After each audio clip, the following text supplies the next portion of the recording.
Breaking news చూస్తున్నాం. నంద్యాల జిల్లా ఆళ్లగడ్డలో జరిగినటువంటి ఘోర రోడ్డు ప్రమాదానికి సంబంధించి ఆల్ఫా కాలేజ్ దగ్గర రెండు ప్రైవేట్ ట్రావెల్స్ బస్సులు ఢీకొన్నాయి.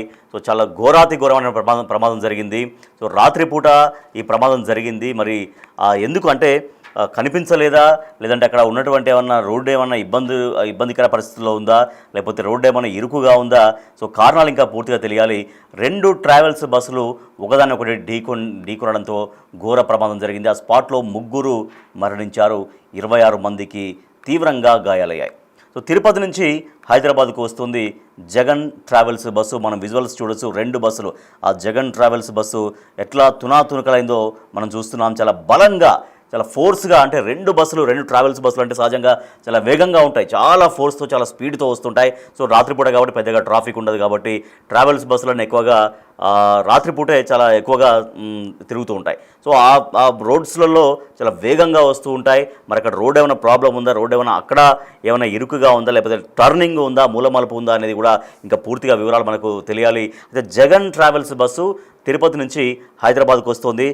శ్రీకృష్ణ ట్రావెల్స్ బస్సు కూడా అదే మార్గం గుండా వస్తుంది. మరి అది వ్యతిరేక దిశలో వస్తుందా, లేదు అక్కడ ఏమైనా రెండు ఒకే దిశలో వస్తూ ఈ ప్రమాదం జరిగింది అనేది ఇంకా పూర్తి వివరాలు అనేది మనం తెలుసుకుందాం. యాక్చువల్లీ మనం చూడొచ్చు, విజువల్స్లో చూడొచ్చు బస్సు ఎంత డ్యామేజ్ అయిందో మనం చూస్తున్నాం. ఆ బస్సు దాంట్లో చాలా మొత్తం తునాతునకలు అయిపోయినటువంటి బస్సు విజువల్స్ చూస్తున్నాం. ఇది జగన్ ట్రావెల్స్ బస్సు, అలాగే శ్రీకృష్ణ ట్రావెల్స్ బస్సు రెండు, Jagan travels bus, Srikrishna travels bus రెండు ఢీకొనడంతో చాలా ఘోర ప్రమాదం జరిగింది. ఈ ప్రమాదంలో ముగ్గురు స్పాట్లో చనిపోయారు. జగన్ ట్రావెల్స్లో ఉన్నటువంటి బస్సులో ఉన్నవాళ్ళు, తర్వాత శ్రీకృష్ణ ట్రావెల్స్ ఉన్న వాళ్ళు, ఆ బస్సులో మొత్తం 26 మంది తీవ్రంగా గాయపడ్డారు. మనం చూస్తున్నాం ఆ బస్సు ఎంత ధ్వంసమైందో మనం చూస్తున్నాం. అంటే ఎంత స్ట్రాంగ్ ఫోర్స్ తోటి ఆ బస్సు వస్తే తప్పించి అటువంటి ఘోర ప్రమాదం జరగదు. కాబట్టి చాలా ఘోర ప్రమాదం జరిగిందని చెప్పొచ్చు. మనం చూస్తున్నాం ఆ విజువల్స్ మనం చూస్తున్నాం. అక్కడ చాలామంది పోలీసులు వచ్చారు, అక్కడ ప్రమాద స్థలిని అక్కడ పరిశీలిస్తున్నారు, ప్రమాదానికి కారణాలు ఏంటి అనేది తెలుసుకుంటున్నారు. మనం చూస్తున్నాం జగన్ ట్రావెల్స్ బస్సు, అలాగే శ్రీకృష్ణ ట్రావెల్స్ బస్సు రెండు ఎదురెదురుగా వస్తున్నట్టుగానే మనకు విజువల్స్ కనిపిస్తోంది. ఆసుపత్రి నుంచి విజువల్స్ కూడా మనం చూస్తున్నాం. రెండు బస్సులు ఢీకొనడంతో ముగ్గురు మృత్యువాత పడ్డారు, తర్వాత 26 మందికి పైగా తీవ్రంగా గాయపడ్డారు. వాళ్ళు ఆసుపత్రిలో చికిత్స తీసుకుంటున్నారు. మనం చూడొచ్చు అక్కడ ఒక కాలుకు తీవ్రంగా గాయాలు కావడం, తర్వాత చాలామందికి కాళ్ళు చేతులు ఇవన్నీ కూడా తీవ్రంగా వాళ్ళకి గాయాలు కావడం మనం చూస్తున్నాం. వాళ్ళందరినీ అక్కడ ఆళ్లగడ్డ ప్రభుత్వ ఆసుపత్రికి తరలించారు. అక్కడైతే ప్రస్తుతం అయితే చికిత్స కొనసాగుతుంది. ట్రావెల్స్ బస్సులు సహజంగానే చాలా వేగంతో వస్తుంటాయి. రాత్రిపూట కాబట్టి ఇంకా రోడ్స్ చాలా ఖాళీగా ఉంటాయి. ఎక్కువగా ఈ ప్రమాదాలు ఎప్పుడు జరుగుతాయంటే ఆల్మోస్ట్ ఒక 2-3 గంటల ప్రాంతంలో ఎక్కువగా జరగడానికి ఆస్కారం ఉంటుంది. అంటే సహజంగానే ట్రాఫిక్ అది ఎక్కడైనా కూడా ఇప్పుడు వెహికల్స్ ఎక్కువగా పెరిగాయి. ఒకప్పటితో పోల్చుకుంటే వెహికల్స్ ఎక్కువగా నైట్ జర్నీస్ కూడా ఎక్కువగా చేస్తూ ఉంటారు. కానీ ఎక్కువగా సరే 12-1 o'clock దాకా జనరల్గా అందరూ వెళ్ళేటువంటి జనరల్ వెహికల్స్ కూడా అప్పటికల్లా అయిపోతాయి. అంటే ట్రాఫిక్ అనేది దాదాపు ఆగిపోతుంది. అసలైన లాంగ్ జర్నీ చేసేటువంటి బస్సులు కానీ, లాంగ్ జర్నీ చేసేటువంటి వెహికల్స్ కానీ అన్నీ కూడా ఎక్కువగా 2 o'clock తర్వాత ఎక్కువగా మనం చూస్తుంటాం, గమనిస్తుంటాం తిరగడం. 2, 3, 4 ఈ 2 hours అంటే 2 to 3, 3 to 4 ఈ అవర్స్లో ఇవి చాలా పీక్ అవర్స్ ఇవి అర్ధరాత్రి పూట. కాబట్టి ఈ సమయంలో ఎక్కువగా కొంత ప్రమాదాలు జరిగే అవకాశం ఉంటుంది. దానికి రకరకాల కారణాలు ఉండొచ్చు. కొన్ని టర్నింగ్స్ దగ్గర సరిగ్గా రోడ్ ఇండికేషన్స్ కనపడకపోవడం కావచ్చు, తర్వాత డ్రైవర్లు జనరల్గా నిద్రమత్తులోకి జారుకోవడం కావచ్చు, ఇటువంటి కనిపిస్తూ ఉంటాయి. ఎక్కువగా డ్రైవర్లు నిద్రమత్తులో ఉండడం కావచ్చు, లేకపోతే ఆ రోడ్స్ సరిగా ఉండకపోవడం, ఏదైనా సడన్గా ఏదైనా అడ్డు రావడం, లేదంటే మూలమలుపులు ఉండడం, ఇటువంటి జనరల్గా ప్రమాదానికి కారణమవుతాయి. మా ప్రతినిధి శ్రీరామ్ మనకు మరింత సమాచారం అందిస్తారు ఈ ప్రమాదం ఎట్లా జరిగింది అనే దానిపైన. శ్రీరామ్, ఈ ప్రమాదం ఎప్పుడు జరిగింది, ఎట్లా జరిగింది? రెండు ఎదురెదురుగా వస్తున్నటువంటి బస్సులా ఏం చెప్తున్నారు ఈ ప్రమాదం గురించి పోలీసులు?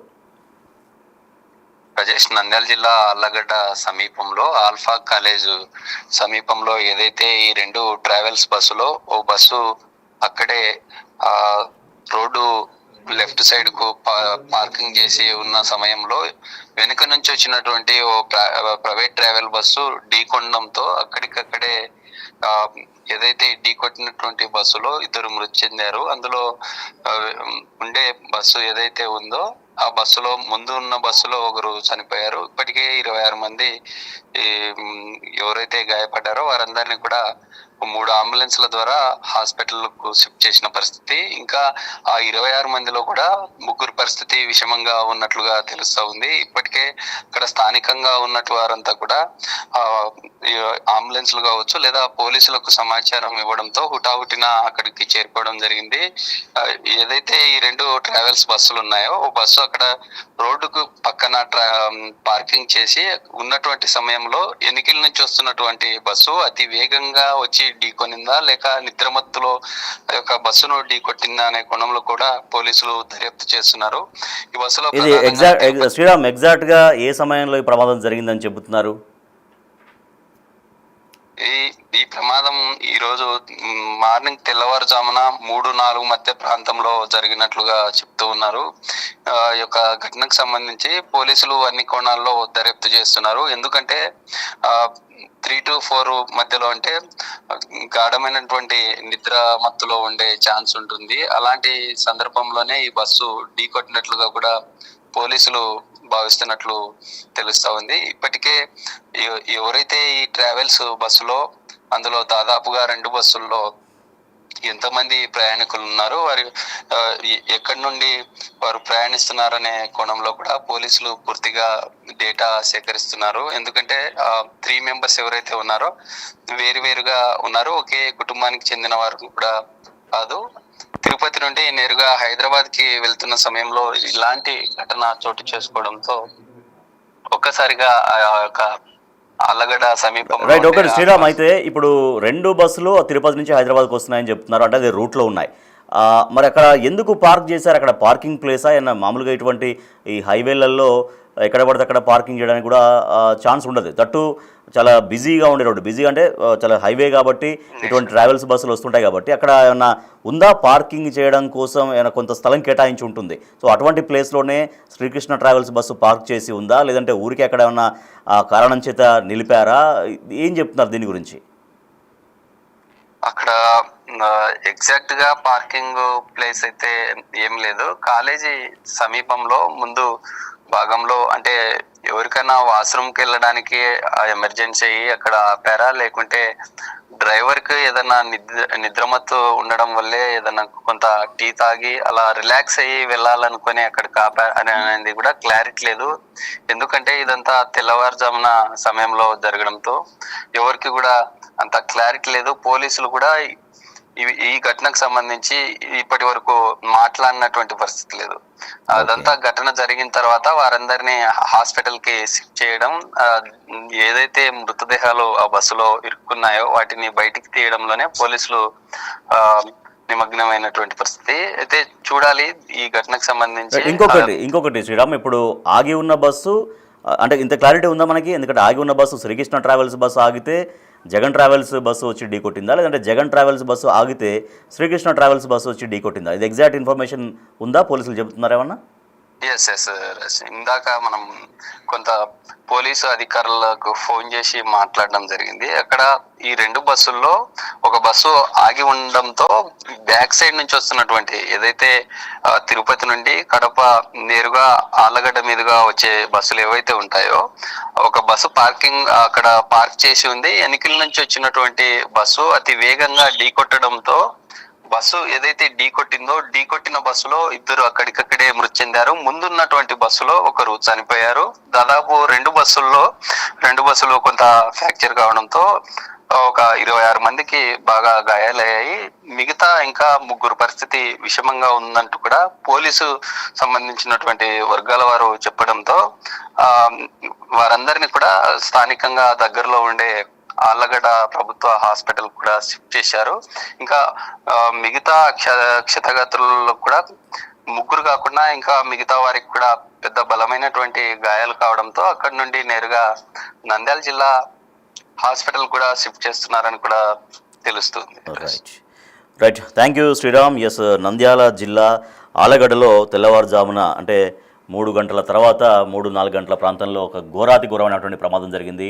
2 ట్రావెల్స్ బస్సులు ఢీకొన్నటువంటి ఒక ఘోర ప్రమాదం జరిగింది నంద్యాల జిల్లా ఆళ్లగడ్డలో. అది ఎక్కడ అంటే ఎగ్జాక్ట్గా ఆల్ఫా కాలేజ్ దగ్గర ఒక ట్రావెల్స్ బస్సు ఆగి ఉంది. సో తిరుపతి నుంచి హైదరాబాద్కు వస్తున్నటువంటి జగన్ ట్రావెల్స్ బస్సు, అదే రూట్లో వస్తున్నటువంటి శ్రీకృష్ణ ట్రావెల్స్ బస్సు, ఈ 2 బస్సులు ఢీకొన్నాయి. అంటే 2 ఒకే రూట్లో ఉన్నాయి. అంటే ఎదురెదురుగా వస్తూ ఢీకొనడం అనేది వేరు. సార్ జనరల్గా పెద్ద హైవే ఉంటుంది, హైదరాబాద్కి హైవే ఉంటుంది కాబట్టి మధ్యలో డివైడర్ ఉంటుంది.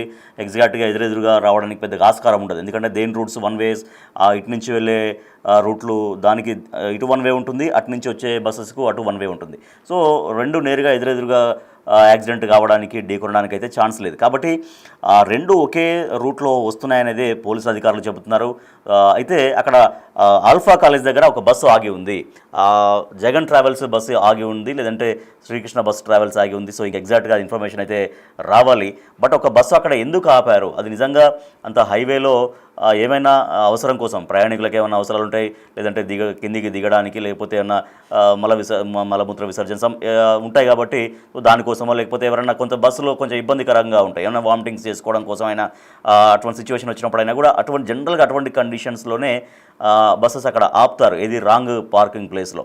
అట్లాంటప్పుడు ఏమైనా ప్రయాణికులకు ఏమైనా ఇబ్బందికరంగా ఉన్న సిచ్యువేషన్లో ఆపారా, లేకపోతే ఏమన్నా కాలకృత్యాలు తీర్చుకోవడం కోసం ఆపారా? మొత్తానికైతే అక్కడ ఆగి ఉన్నటువంటి దాన్ని మరి ఎదురుకాల చాలా వేగంగా, ఎందుకంటే అది హైవే కాబట్టి చాలా వేగంగా దూసుకొస్తుంటాయి బస్సులు. ఆ దట్టు ఆ టైంలో రోడ్స్ అన్ని ఖాళీగా ఉంటాయి. సో సహజంగా ట్రాఫిక్ ఉన్నప్పుడు ఒక 12-1 o'clock మిడ్ నైట్ తర్వాత జనరల్గా ట్రాఫిక్ అనేది తగ్గిపోతుంది. కాబట్టి అప్పుడు చాలా వేగంగా వస్తూ ఉంటాయి. సో ఎవరు ఉండరు కదా, ఎవరు విశాలంగా రోడ్లు ఉంటాయి కాబట్టి చాలా ఫాస్ట్గా వెళ్ళిపోతుంటాయి. దట్టు ట్రావెల్స్ బస్సెస్ హైవేస్లో ఎంత ఫాస్ట్గా వెళ్తుంటాయో ఇక మనకు చెప్పనక్కర్లేదు. చాలా ఫోర్స్గా, చాలా ఫాస్ట్గా, స్పీడ్గా వెళ్ళిపోతుంటాయి. సో అదే మరి ముందు ఆగి ఉన్నటువంటి ఆ బస్సును డ్రైవర్ ఎగ్జాక్ట్ గమనించలేదు. గమనిస్తే కనుక డెఫినెట్గా అప్రమత్తంగా ఉండే అవకాశం ఉంటుంది, దాన్ని బ్రేక్స్ చేయడానికి అవకాశం ఉంటుంది. కానీ మరి గమనించలేదు, ఎక్కడ ఏమీ ఉండవేమో అనేది జనరల్గా అంటే ఉంటుంది కాబట్టి హైవే కాబట్టి ఏమీ ఉండవచ్చు లేని ధోరణిలోనే ఆ డ్రైవర్ రన్ చేస్తూ ఉంటారు బస్సుని. సో సడన్గా మరి బస్సు కనిపించడంతో మరి బ్రేక్ వేయలేకపోయాడా, లేకపోతే డ్రైవర్ కూడా నిద్రమత్తులు ఏమన్నా ఉన్నారా? ఎందుకంటే మామూలుగా ఎంత అనుభవం ఉన్నటువంటి డ్రైవర్కైనా కూడా కొంత అర్ధరాత్రి ఏది 2, 3, 4 ఈ గంటల ప్రాంతంలో, ఈ 2-3 అవర్స్ ప్రాంతంలో చాలా పీక్ అవర్స్ జనరల్గా. ఎవరికైనా చిన్న కొంచెం నిద్రమత్తు లాంటిది వస్తూ ఉంటుంది. బట్ దాన్ని ఓవర్కమ్ చేస్తూ వాళ్ళు డ్రైవ్ చేస్తూ ఉంటారు. బట్ ఎంత అనుభవం ఉన్నటువంటి డ్రైవర్ అయినా, ఎంత రెగ్యులర్గా ఆ టైంలో డ్యూటీ చేస్తున్నప్పటికీ కూడా చిన్న కుణుకు లాంటిది రావడానికి ఎక్కువగా ఆస్కారం ఉంటుంది. సో మరి డ్రైవర్ ఏమైనా నిద్రమత్తులో ఉండి గమనించలేదా, లేదు నిజంగానే అక్కడ గమనించడానికి అవకాశం లేదా? ఎందుకంటే కొంత టర్నింగ్ మూలమలుపు ఉండేటువంటి అవకాశం ఉన్నప్పుడు కూడా ముందు ఏం వెహికల్ ఉందో అనేది మనం పెద్దగా ఊహించి ఉండము. సో అట్లా ఏమైనా జరిగిందా? ఈ ప్రమాదం ఎట్లా జరిగినా కూడా మొత్తానికైతే ఒక ఘోర దుర్ఘటన జరిగింది, ఘోర ప్రమాదం జరిగింది. Jagan travels bus, Srikrishna travels bus 2 ఢీకొనడంతో అంటే ఆగి ఉన్న బస్సును వెనుక నుంచి వచ్చి ఢీకొనడంతో ముగ్గురు స్పాట్లో చనిపోయారు. దాదాపు 26 మందికి పైగా తీవ్రంగా గాయపడ్డారు. వారిని సమీపంలో ఉన్నటువంటి ప్రభుత్వ ఆసుపత్రికి తరలించారు. మనం అవే విజువల్స్ చూస్తున్నాం బిగ్ టీవీ స్క్రీన్ పైన. ఆ బస్సు మొత్తం ఎంత ధ్వంసమైందో మనం చూస్తున్నాం. చాలా ఎంత ఫోర్స్గా వచ్చి అవి అది ఢీకొందో మనకు అర్థమవుతుంది. సో ఈ 2 బస్సులు, Jagan travels bus and Srikrishna travels bus 2 దాదాపుగా కొంత పార్ట్ అంటే ఎక్కడైతే బలంగా ఢీకొన్నాయో ఆ పార్ట్స్ చాలా తీవ్రంగా ఎఫెక్ట్ అయ్యాయి. మనం చూస్తున్నాం మొత్తం అక్కడ వెనకాల బస్సు, తర్వాత ఇది ముందు పార్ట్లో ఒక బస్సు, వెనకాలదో ఏమో అది 2 చాలా తీవ్రంగా అక్కడ ఎఫెక్ట్ అయ్యాయి. ఇది మనం చూస్తుంది శ్రీకృష్ణ ట్రావెల్స్ బస్సు, ఆ ఎల్లో కలర్ది శ్రీకృష్ణ ట్రావెల్స్ బస్సు. ఇదేమో కొంత మిక్స్డ్ కలర్గా అంటే ఒక పీచ్ కలర్ లాగా కనిపిస్తుంది కదా మనకి. సో అది జగన్ ట్రావెల్స్ బస్సు. సో 2 బస్సులు ఢీకొనడంతో, ఆగి ఉన్నటువంటి బస్సును ఢీకొనడంతో ఈ పెను ప్రమాదం జరిగింది. ఎక్కడైతే ఫోర్స్గా ఆ 2 భాగాలు ఎక్కడైతే ఢీకొన్నాయో అక్కడ మొత్తం ఆ 2 బస్సులకి పూర్తిగా చాలా దారుణంగా ధ్వంసమైనటువంటి విజువల్స్ మనం చూస్తున్నాం. సో ఆ దారుణమైనటువంటి ప్రమాదంలో మొత్తం ముగ్గురు స్పాట్లోనే చనిపోయారు. 26 మంది తీవ్రంగా గాయపడ్డారు. వాళ్ళందరినీ కూడా ప్రభుత్వ ఆసుపత్రికి తరలించి చికిత్స చేస్తున్నారు. అది తీవ్రంగా గాయపడి హాస్పిటల్స్లో ఉన్నటువంటి వాళ్ళ విజువల్స్ కూడా మనము చూస్తూ ఉన్నాం.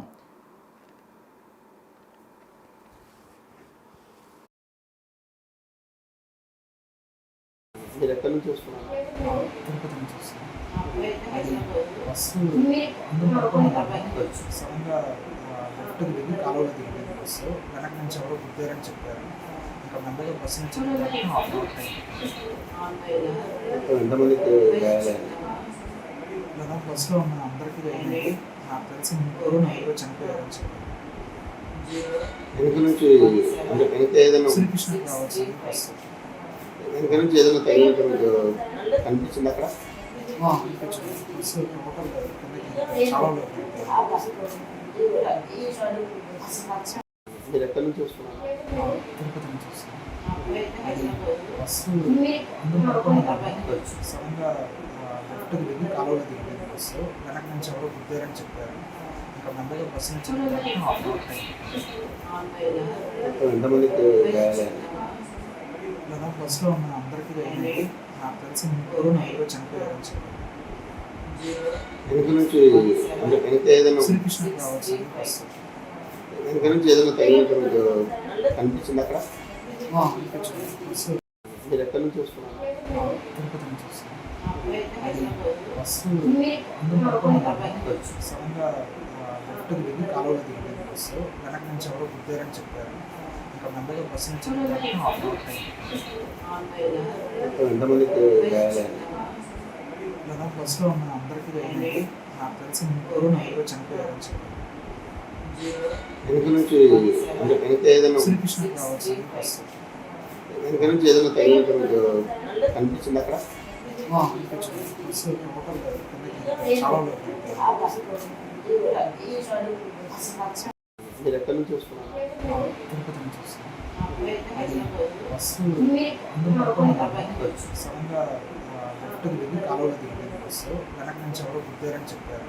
ఇంకా మెల్లగా బస్సు నుంచి హాఫ్ అవర్ టైం సో అది మనం శ్రీకృష్ణ బస్సులో శ్రీకృష్ణ ట్రావెల్స్ బస్సులో ఎవరైతే ప్రయాణించారో సో ఆయన మాట్లాడినటువంటి మాటలు మనం విన్నాం. ఆయన బస్సులో ప్రయాణిస్తున్నటువంటి వ్యక్తి సో తీవ్ర ప్రమాదానికి గురయ్యాం. నాకు తెలిసి ఒక 2-3 చనిపోయారనేది ఆయన చెప్తున్నారు. ఎందుకంటే సహజంగా ఒక షాక్లో ఉంటారు. మనం ఒక బస్సులో ప్రయాణం చేస్తున్నప్పుడు చాలా ప్రశాంతంగా మన ప్రయాణం జరగాలని కోరుకుంటాం, చాలా హ్యాపీగా. ఎందుకంటే వాళ్ళు హైదరాబాద్కు వస్తున్నారంటే వాళ్ళు ఏదో అంటే ఇక్కడ ఒక శుభకార్యం కావచ్చు, లేకపోతే ఒక మంచి మెమొరీస్ కోసం హైదరాబాద్కు వస్తుండొచ్చు. కానీ వాళ్ళకి ఒక అంతులేని విషాదం అనేది ఆయా కుటుంబాలని వెంటాడిందని చెప్పొచ్చు. మృత్యువు కబలించింది, ఒక 3 మృత్యువు కబలించేసింది, ఇంకో 26 మంది తీవ్ర గాయాలతో ఇబ్బందులు పడుతున్నారు. సో అంటే డ్రైవర్ నిర్లక్ష్యం అని చెప్పలేము, డ్రైవర్ నిర్లక్ష్యం లేదు అని చెప్పలేము. ఎందుకంటే అది జరిగినటువంటి సమయం ఎప్పుడు 3-4 గంటల ప్రాంతంలో తెల్లవారుజామున. అంటే జనరల్గా మరి అక్కడ బస్సును గుర్తించలేదా, లేకపోతే డ్రైవర్ ఏమన్నా నిద్రమత్తులో ఉన్నారా, ఇవన్నీ కూడా ఇంకా పూర్తిగా పోలీసుల ఎంక్వైరీలో తేలాలి. మొత్తానికైతే నంద్యాల జిల్లా ఆళ్లగడ్డలో 2 ట్రావెల్స్ బస్సులు ప్రమాదానికి గురి కావడంతో జగన్ ట్రావెల్స్ బస్సు అలాగే శ్రీకృష్ణ ట్రావెల్స్ బస్సు ప్రమాదానికి గురి కావడంతో ఒక 3 అయితే ప్రాణాలు కోల్పోయారు, 26 మంది తీవ్రంగా గాయపడ్డారు. ఇది ప్రమాదం జరిగింది ఆల్ఫా కాలేజీ వద్ద జరిగింది.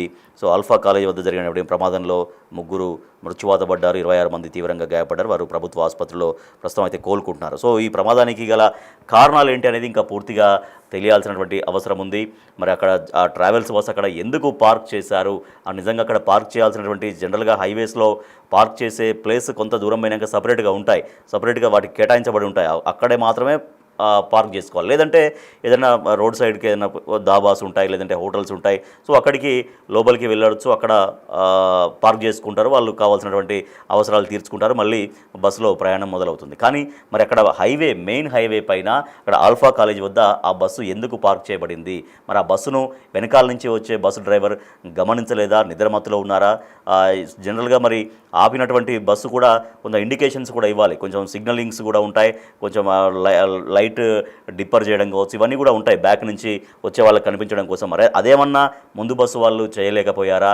అక్కడ బస్సుకి ఏమైనా ప్రాబ్లం వచ్చిందా, బస్సు ఏమైనా చెడిపోయిందా, ఎందుకు అక్కడ ఆగింది, లేదా ప్రయాణికుల అవసరం కోసం ఆపారా? మరి వెనకాల నుంచి చాలా ఫోర్స్గా వస్తున్నటువంటి బస్సు, చాలా స్పీడ్గా వస్తున్నటువంటి బస్సు డ్రైవర్ గమనించలేదా? ఇవన్నీ కూడా కారణాలు తెలియాల్సి ఉంది. కానీ ఈ ఘోర ప్రమాదంలో తెల్లవారుజామున జరిగినటువంటి ఈ ప్రమాదంలో కర్నూలు నంద్యాల జిల్లా ఆళ్లగడ్డ వద్ద జరిగినటువంటి ప్రమాదంలో 3 ప్రాణాలు కోల్పోయారు, 26 మంది తీవ్రంగా గాయపడ్డారు. వాళ్ళందరూ కూడా ప్రభుత్వ ఆసుపత్రిలో చికిత్స పొందుతున్నటువంటి పరిస్థితి.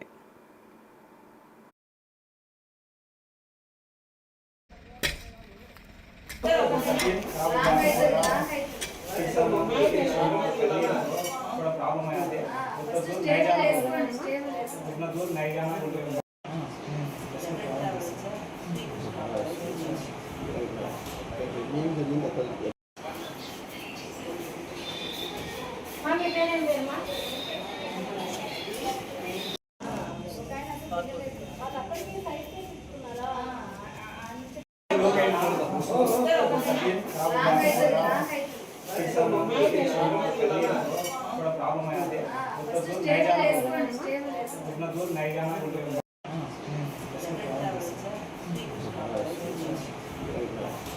ఏం జరిగింది అక్కడ?